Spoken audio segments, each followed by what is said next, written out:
ರಾಜ್ಯದಲ್ಲಿ ಮೊದಲ ಹಂತದ ಲೋಕಸಭೆ ಚುನಾವಣೆ ಮುಗಿದಿದೆ. ಈಗಾಗಲೇ ಒಂದು ಚುನಾವಣೆ ಭಾರತದಲ್ಲಿ ಇಂಥದ್ದು ನಡೀಬೇಕು ಅಂತ ಹೇಳಿದ್ರೆ ಲಕ್ಷ ಕೋಟಿಗಳ ಲೆಕ್ಕದಲ್ಲಿ ಚುನಾವಣಾ ಆಯೋಗ ಸಾಂಗೋಪಾಂಗವಾಗಿ ಚುನಾವಣೆ ನಡೆಸೋದಕ್ಕಂತ ಖರ್ಚು ಮಾಡುತ್ತೆ. ಆದರೆ ಇಲ್ಲಿ ಮಾತ್ರ ಎಲೆಕ್ಷನ್ ಡ್ಯೂಟಿಗೆ ನೇಮಕಗೊಂಡಿದ್ದಂತಹ ಕಾರು ಚಾಲಕರು ನಮಗೆ ಸಿಗಬೇಕಾಗಿರುವಂತಹ ಸಂಬಳವನ್ನು ಕೊಡದೆ ಬಹಳ ಸತಾಯಿಸ್ತಾ ಇದ್ದಾರೆ.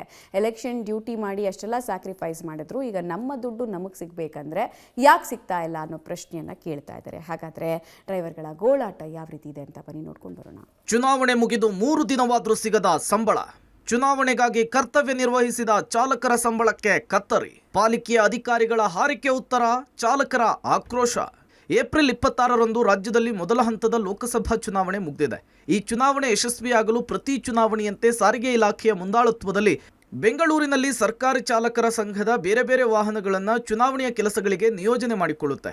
ಇದರಲ್ಲಿ ಸರ್ಕಾರಿ ಸ್ವಾಮ್ಯತೆಯ, ಸರ್ಕಾರಿ ನಿಗಮ ಹಾಗೂ ಗುತ್ತಿಗೆ ಆಧಾರದ ಮೇಲಿನ ವಾಹನಗಳು ಕೂಡ ಈ ಬಾರಿಯ ಲೋಕಸಭಾ ಚುನಾವಣೆಗೆ ನಿಯುಕ್ತಿ ಮಾಡಿಕೊಳ್ಳಲಾಗಿತ್ತು. ಆದರೆ ಚಾಲಕರಿಗೆ ಸಂಬಳವೇ ಕೊಟ್ಟಿಲ್ವಂತೆ.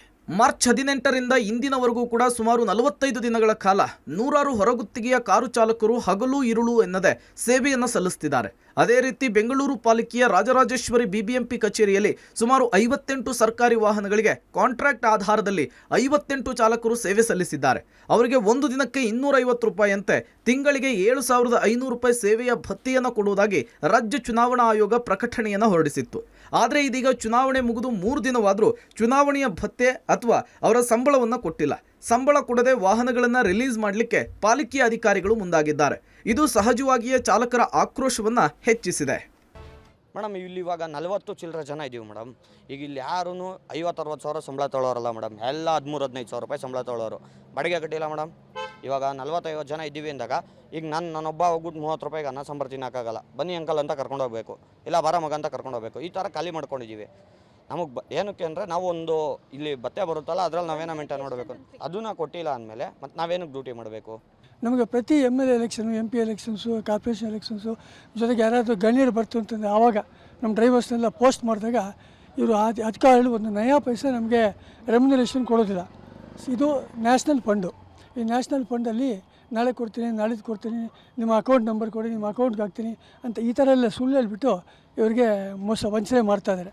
ಬೆಳಗ್ಗೆ ಬಂದ ಒಂದು ಕಾಫಿ ಇಲ್ಲ, ಒಂದು ತಿಂಡಿ ಇಲ್ಲ, ಒಂದು ಊಟ ಇಲ್ಲ, ಒಂದು ಇರೋಕ್ಕೆ ಜಾಗ ಇಲ್ಲ, ಒಂದು ಗ್ಲಾಸ್ ನೀರು ಕುಡಿಯೋಕ್ಕೆ ನೀರು ಇಲ್ಲ.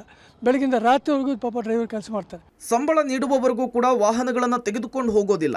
ರಾಜರಾಜೇಶ್ವರಿ ಪಾಲಿಕೆಯ ಕಚೇರಿಯ ಮುಂದೆ ವಾಹನವನ್ನು ನಿಲ್ಲಿಸಿ ಚಾಲಕರು ಪ್ರತಿಭಟಿಸಿ ಆಕ್ರೋಶವನ್ನು ಹೊರಹಾಕಿದ್ದಾರೆ. ಈ ಬಗ್ಗೆ ಪಾಲಿಕೆಯ ಕಂದಾಯ ಅಧಿಕಾರಿಯವರನ್ನು ಕೇಳಿದ್ರೆ ಜಾರಿಕೊಳ್ತಿದ್ದಾರೆ. ADO ಸೆಂಟ್ರಲ್ನಿಂದ 7 ಕ್ಷೇತ್ರಗಳಿಗೆ ಫಂಡ್ ಇನ್ನೂ ರಿಲೀಸ್ ಆಗಿಲ್ಲ, ಫಂಡ್ ರಿಲೀಸ್ ಆದಮೇಲೆ ಅವರಿಗೆ ಹಣವನ್ನು ನೀಡ್ತೇವೆ ಅಂತೇಳಿ ಉತ್ತರವನ್ನು ಕೊಟ್ಟು ಹಾರಿಕೊಳ್ತಿದ್ದಾರೆ. ಖಂಡಿತ ಇದೆ, ಮೈಟ್ ಬಿ ಒಂದು ದಿವಸ ಲೇಟ್ ಆಗ್ಬೋದು ಅಷ್ಟೇ. ಅದು ಬಿಟ್ಟರೆ ಯಾವುದೇ ಕಾರಣಕ್ಕೂ ನಾವು ಕೊಡಲ್ಲ ಅಂತ ಹೇಳೋದು. ಅದು ADO ಸೆಂಟ್ರಲಿಂದ ಒಟ್ಟಿಗೆ ರಿಲೀಸ್ 7 ಕಾನ್ಸ್ಟಿಟ್ಯೂನ್ಸಿಗೆ ರಿಲೀಸ್ ಆಗುತ್ತೆ, ಇಮಿಡಿಯೇಟ್ ಕೊಡ್ತೀವಿ. ಒಟ್ಟಿನಲ್ಲಿ ಲಕ್ಷಾಂತರ ರೂಪಾಯಿ ಖರ್ಚು ಮಾಡುವ ಚುನಾವಣಾ ಆಯೋಗಕ್ಕೆ ಬಡ ಚಾಲಕರ ಕಷ್ಟ ಯಾಕೆ ಅರ್ಥ ಆಗ್ತಿಲ್ಲ ಅಂತ.